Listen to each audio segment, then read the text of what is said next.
when you do, you can, oh, it's recording now. Well, you can just, it's recording now, you can still just make sure it's still recording.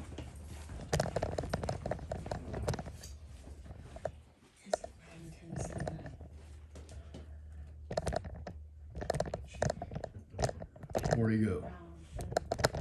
I think I'm gonna stop it. All right.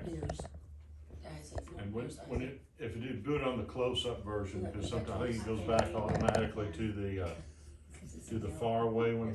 Lord, here's Isaac.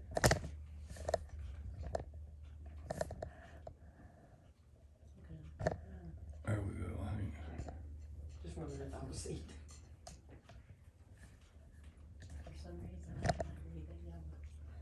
I think that'll do her. Did you want to get the whole? Yeah, yeah.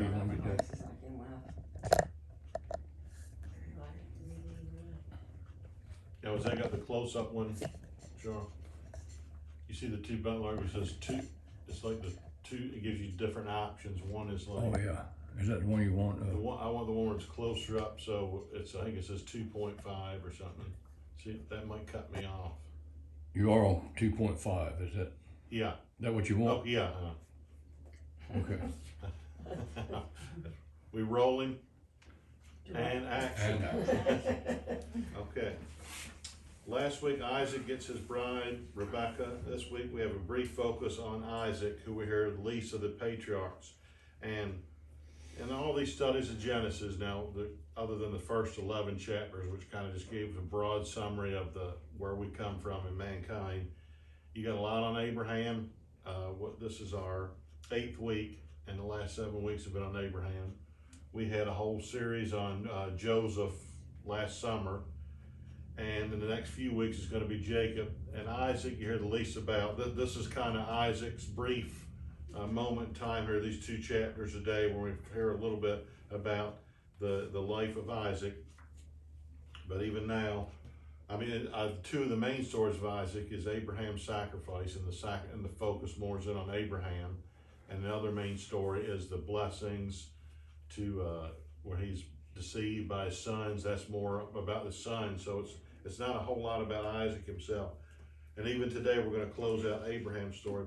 Probably most of you know this, but if not, Abraham did not, if you list his obituary survivors, it wasn't just Isaac and Ishmael. Many of you might not know that he had additional children after Sarah died. Genesis 25, 1-6. Then again, Abraham took a wife, and her name was Keturah. We named some Bible names, we still do today. This one, not too much. My great-great-grandmother was named Keturah, and I'm sure this is where it came from, because this is the only place I saw this name. And she bare him Zimran, and Jokshan, and Medan, and Midian, remember that one, and Ishbak, and Shua. And Jokshan begat Sheba and Dedan, and the sons of Dedan were Ashurim, and Letushim, and Leumim. And the sons of Midian, Ephah, and Epher, and Hanok, and Abida, and Eldiah. All these were the children of Keturah, and none of them were named Joe. I should say. And Abraham gave all that he had unto Isaac, but unto the sons of the concubines which Abraham had, Abraham gave gifts, and sent them away from Isaac his son, while he yet lived, eastward unto the east country. All right. Well, like I said, maybe you might not know, Abraham had 6 additional sons besides Ishmael and Isaac. This is somewhat surprising, because if this occurred, which it implies there after Sarah died, he's close to 140 now, which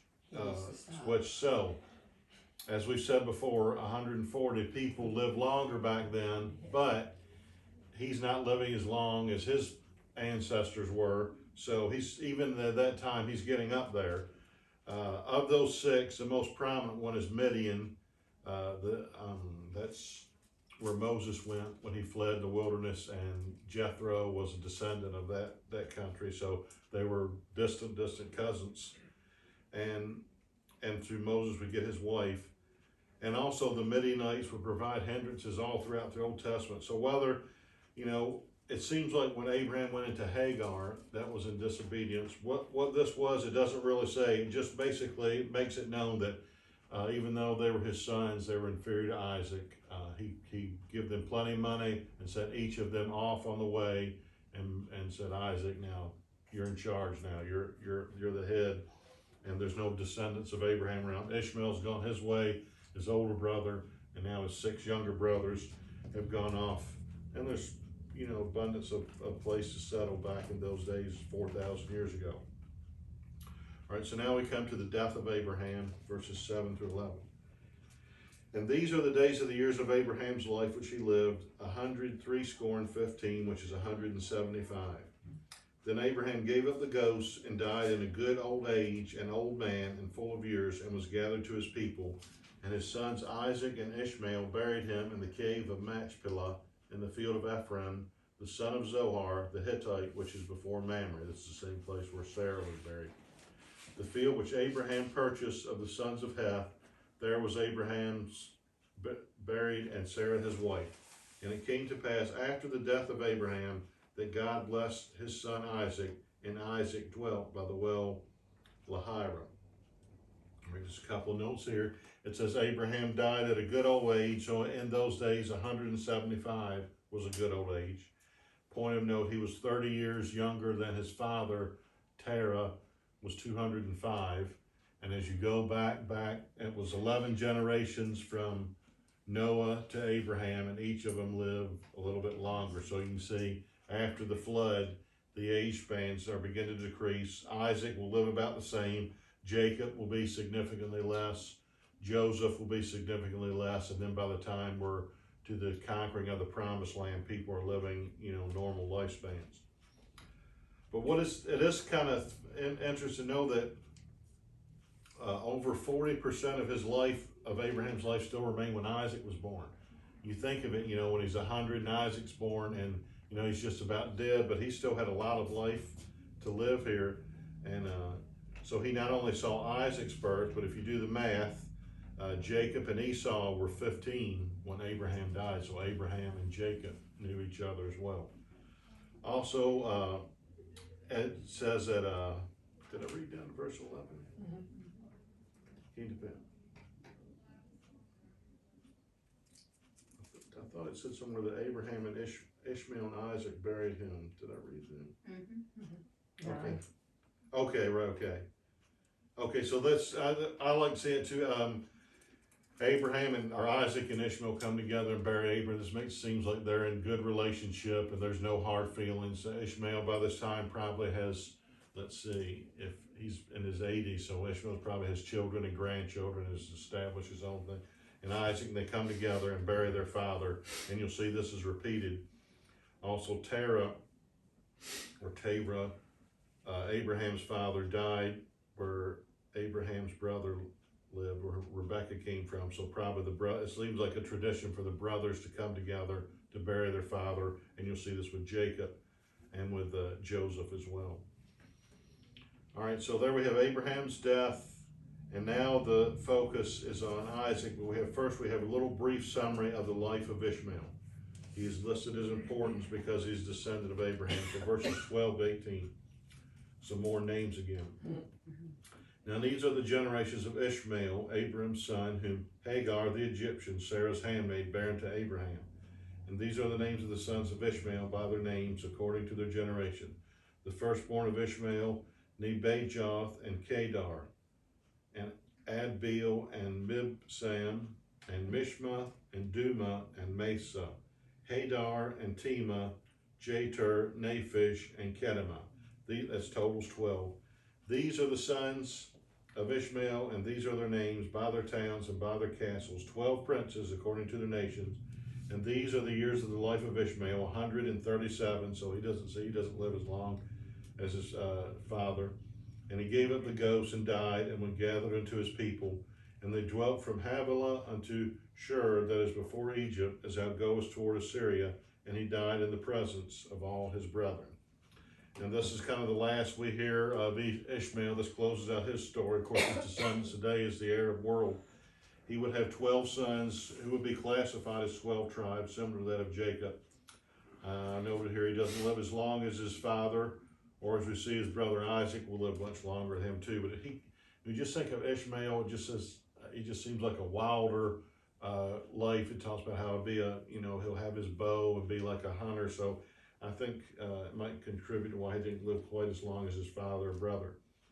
So this ends Abraham's story, this ends Ishmael's story, and now for the next couple of chapters, it's Isaac's time in the limelight, brief, and not a whole lot happened, which might be good. That means he didn't encounter too many difficulties. It seems like most of the stories about Abraham are about some kind of conflict or thing he involves him. But Isaac does have one incident here, which we'll talk about. All right, first of all, he becomes a father. Remember last week he got Rebekah as a wife, and now let's go and see what happens with Isaac's family, verses 19 to 26. And these are the generations of Isaac, Abraham's son. Abraham begot Isaac, and Isaac was 40 years old when he took Rebekah to wife, the daughter of Bethuel, the Syrian of Padan Aram, the sister to Laban the Syrian. And Isaac entreated the Lord for his wife because she was barren, and the Lord was entreated of him, and Rebekah his wife conceived. And the children struggled together within her, and she said, If it be so, why am I thus? And she went to inquire of the Lord. And the Lord said unto her, 2 nations are in thy womb, and 2 manner of people shall be separated from thy bowels. And the one people shall be stronger than the other, and the elder shall serve the younger. And when her days to be delivered were fulfilled, behold, there were twins in her womb, and the first came out red all over like a hairy garment, and they called his name Esau. And I think Esau means red, or Edom means red. And after that came his brother out, and his hand took hold on Esau's heel from the beginning, and his name was called Jacob. And Isaac was 60 years old when she bare them. So Isaac was 60. They got married when he was 40. That means for 20 years she attempted having a child. So a similar thing in the Bible. Seems like whenever someone is important to be born, there's always barrenness in the women. I would say that's more than just a coincidence. We have Rebekah here. Remember her mother-in-law Sarah couldn't have a child. Remember now later her daughter-in-law Rachel, her sister's having babies and she can't. Rachel's the father of Joseph, who will be very important in the world. Hannah couldn't have children, was frustrated. So the Lord gave her Samuel. Look how important Samuel was. I believe Samson's parents, she was elderly and barren. And of course in the New Testament, Elizabeth, she was past childbearing age, and a pretty important child was born, John the Baptist. So I'm thinking, now the enemy, he's got to deal with the entire church, so he can't but back then it was just one family line, and he knew what's going on. He knew God's calling, and I imagine he did everything he could, and I'm sure he was behind this, trying to prevent these women to have children. But in the end, if it's the Lord's will for it to happen. So I said it took 20 years for them to have children. And Isaac's 60 when his children, his only 2 children born. And like I said, 60 is not quite 60 today. He's still living, so it's probably more like about 35, 40 today. So it's not as old as it seems.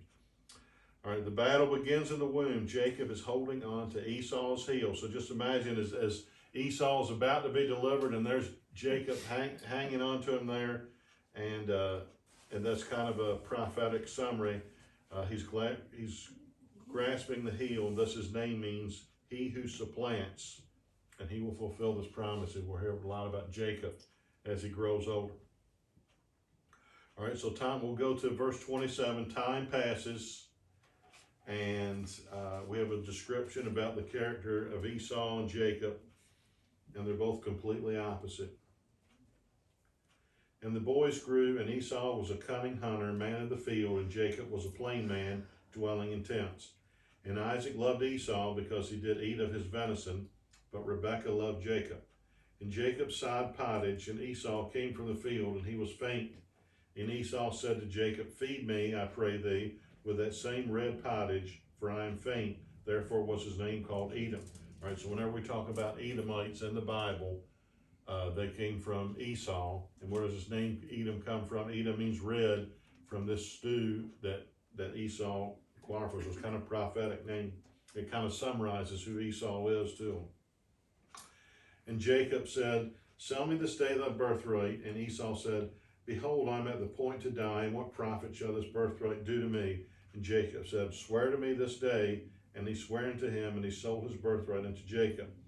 Then Jacob gave Esau bread and pottage of lentils, and he did eat and drink, and rose up, and went his way. Thus Esau despised his birthright. All right, we can see the description here, Jacob and Esau, completely opposite. Basically, Jacob seems to be kind of like a mama's boy, likes to cook stew and hang around the tent. Esau's more of a hunter, and is preferred by his father. So as Abraham chose Isaac over Ishmael, which was more of the Lord's thing, here we see favoritism again. Isaac's favoring Esau, Rebekah's favoring Jacob.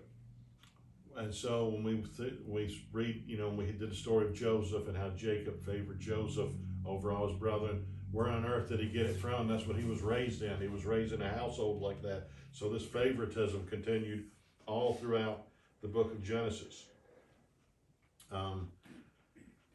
We described the incident here. Jacob is probably weaker than Esau. Esau could probably beat him up with no problem, but Jacob is a schemer. He's going to get him with the brain. So Esau has probably been hunting 2 or 3 days, and he comes through, and he's starving to death, probably weak, and about to pass out with hunger. Jacob's stirring this stew, smelling delicious, I'm sure.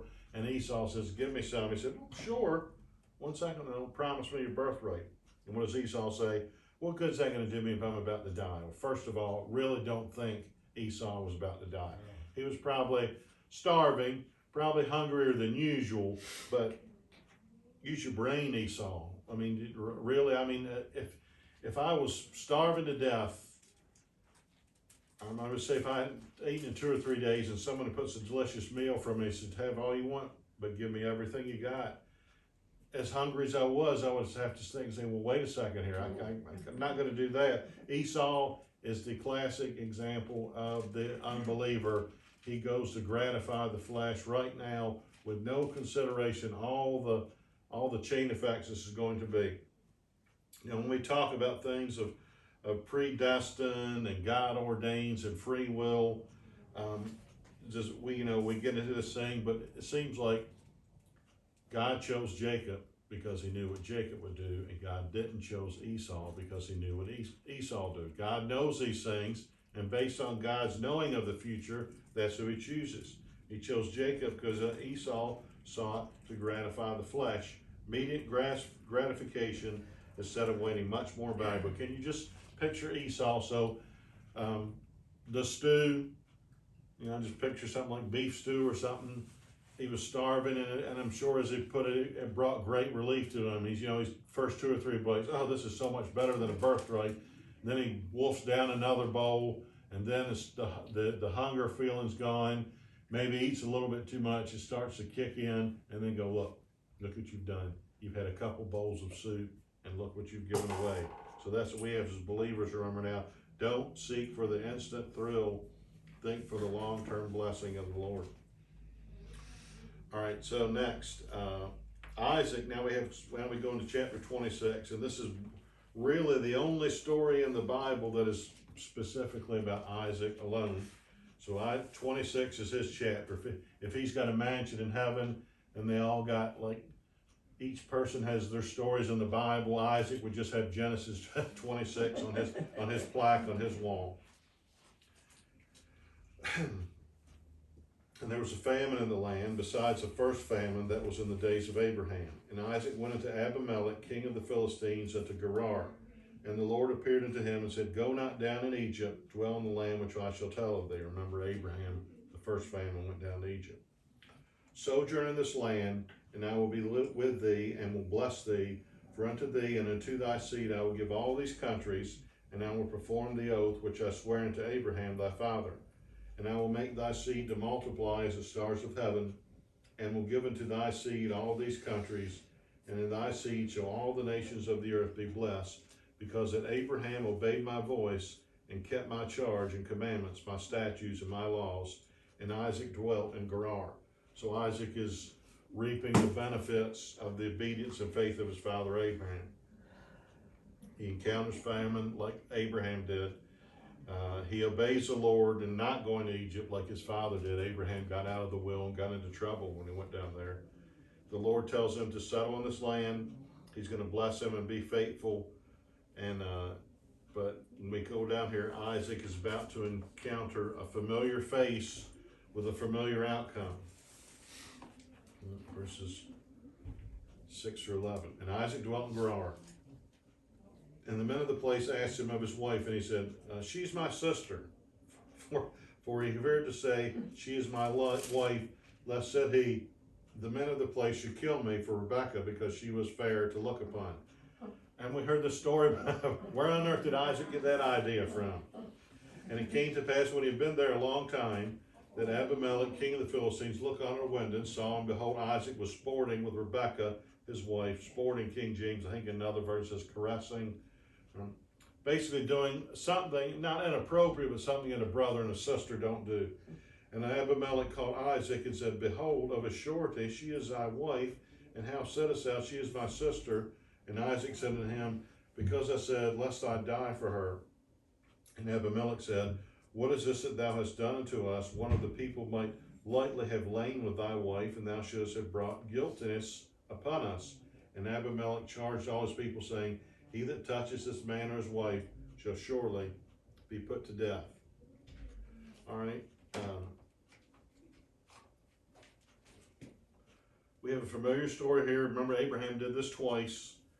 First, he went down to the Pharaoh in Egypt and said it was his wife, and then they're plagued with all kinds of sicknesses, so it's revealed it's his wife instead of his sister.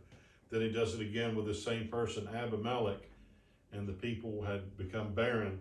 The Lord reveals it to Abimelech because he didn't know it was Abraham's wife. Now Isaac does the very same thing, and then he just sees her, maybe he's like touching her face, maybe he kissed her, and I'm like, he's going, what are you doing? And I don't believe this again. So he said, so what is it with you people telling you your wife is your sister? Just stand. What'd you say? They could have been playing catch. I guess, maybe that was it. If they were, he was at least winking at her, because something told the tale. I imagine you felt, say, if it's your wife, say so. You know, stand up for her. So we have this encounter, and now we have, for the next this chapter, Isaac and Abimelech begin to sort out their differences. So based on knowing Abraham and Isaac, probably Abimelech was probably born somewhere in between. He's probably maybe about 40, 50 years younger than Abraham, and probably 40, 50 years older than Isaac. We don't know that for sure. Right? Verses 12 through 17. Then Isaac sowed in that land and received in the same year 100-fold, and the Lord blessed him. And the man waxed great and went forward and grew until he became very great, for he had possession of flocks and possession of herds and great store of servants, and the Philistines envied him. For all the wells which his father's servants had digged in the days of Abraham his father, the Philistines had stopped them and filled them with earth. And Abimelech said unto Isaac, go from us, for thou art much mightier than we. And Isaac departed thence and pitched his tent in the valley of Gerar and dwelt there. So just a little follow-up there. The blessing that had been given to Abraham begins to follow in Isaac. And like everything he's touching, the Lord is turning to gold. As a result, he's envied. And we see the first sign of this disfavor. They stop up his wells.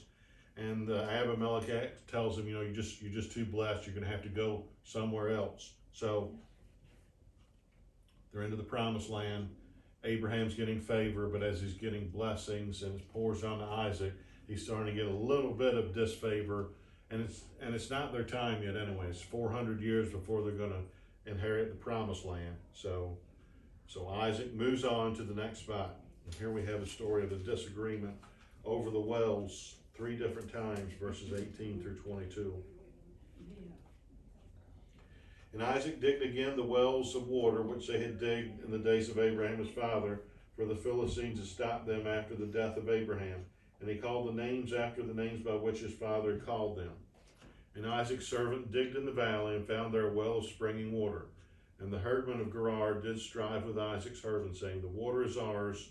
And he called the name of the well Esek, because they strove with him. And they digged another well and strove from that also. And he called the name of it Sitnah. And he removed from thence and digged another well, and for that they strove not. And he called the name of it Rehoboth. And he said, for now the Lord hath made room for us, and we shall be fruitful in the land. So after 3 attempts, every time there's struggle, and this third time he finally has a breakthrough. There's no debate. There's like no debate this time. Rehoboth, I'm sure it's what the Rehoboths around here, and just up the road, and Rehoboth each got their name from this biblical name. And as the name denotes, they will be fruitful in the land. So Isaac, like I said, this is his story, his struggling over wells, establishing himself. He's growing. I'm sure his servants are growing. His tent, there's getting more people, and he's showing to himself that the Lord has continued the promises of Abraham unto him, and that he is marking which will be his future place in this land. So this is kind of the only place where the Lord appears to Isaac, and we have several times where he appears to Abraham, to Jacob, but this is Isaac's, verses 23 to 25. And he went up from thence to Beersheba, and the Lord appeared unto him the same night and said, I am the God of Abraham thy father. Fear not, for I am with thee, and I will bless thee, and multiply thy seed for my servant Abraham's sake. And he builded an altar there, and called upon the name of the Lord, and pitched his tent there, and there Isaac's servants digged a well. So at this time now, even the Lord has blessed, has promised multiple seed through Isaac. He only has 1 son and 2 grandsons, but as we see, the Lord's about to expand that abundantly. And then again, this is like the Lord appearing and verifying this to Isaac. So Isaac, who he's had this difficulty with Abimelech here, as the chapter is closing out, he's going to make it a covenant, an agreement with him that will settle things.